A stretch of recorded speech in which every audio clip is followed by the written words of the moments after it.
Klabu ya Simba baada ya kuweza kutamatisha mchezo wao wa ligi kuu dhidi ya timu ya Singida Black Stars, moja kwa moja wameelekea pale mkoani Arusha kwa ajili ya mchezo dhidi ya timu ya TRA United, watoza ushuru hawa ambao ndio wanaenda kukutana timu ya Simba Sports Club. Huu unakuwa ni mchezo mwingine ambapo mnyama ana kibarua akiwa ugenini kwenye kutafuta alama tatu muhimu kwa mchezo huu muhimu wa ligi kuu ya NBC Tanzania Bara, ambapo mchezo huu utafanyika hapo mkoani Arusha kati ya Simba dhidi ya timu ya TRA United. Sasa kwenye kuelekea kwenye mchezo huu hapo ambapo klabu ya Simba atakuwa ugenini na tayari amekushaweza kuwasili hapo kwa ajili ya mchezo huu muhimu ambao unatarajiwa kufanyika Machi 14 hapo mkoani Arusha. Mapema kocha mkuu wa klabu ya Simba bwana Steven Becker kuelekea kwenye mchezo huu amekushaweza kuweka wazi kikosi chake ambacho kitakwenda kupambana dhidi ya timu ya TRA United kwenye mchezo huu muhimu dhidi ya timu hiyo ya TRA kwenye muendelezo wa ligi kuu ya NBC Tanzania Bara. Kikosi ambacho kocha mkuu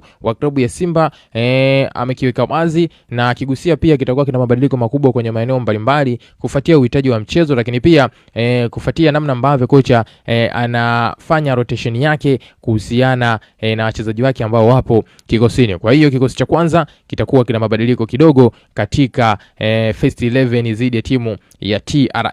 Kwa upande wa golini sasa hapa tutegemee kumuona golikipa si mwingine bali golikipa Jibril Kasali akienda kuanza kwenye eneo la milingoti mitatu ya timu hiyo ya Simba Sports Club. Beki nambari 2 tegemea kumuona Shomari Kapombe Baba Esther. Beki nambari 3 Nixon Kibabage hana baya bwana mdogo ambaye ameenda kuingia kwenye kosi moja kwa moja akitokea Singida Black Stars. Beki nambari 4 na beki nambari 5 Ismail To na Rushan Deruku. Kiungo nambari 6 hapa Yusuf Kagoma. Winga nambari 7 Liba Segwe. Kiungo nambari 8 Arasane Kante. Mshambuliaji kinara Inos Rwemba, lakini kwa upande wa kiungo nambari 10 si mwingine bali ni Kratos Tutachama. Winga ya kushoto si mwingine bali ni Aniseti Oura. Una maoni gani kuhusiana na hiki mwana michezo wangu? Njoo tuandikie kupitia sehemu ya comment bila kusahau kulike, kushare na kusubscribe channel yetu.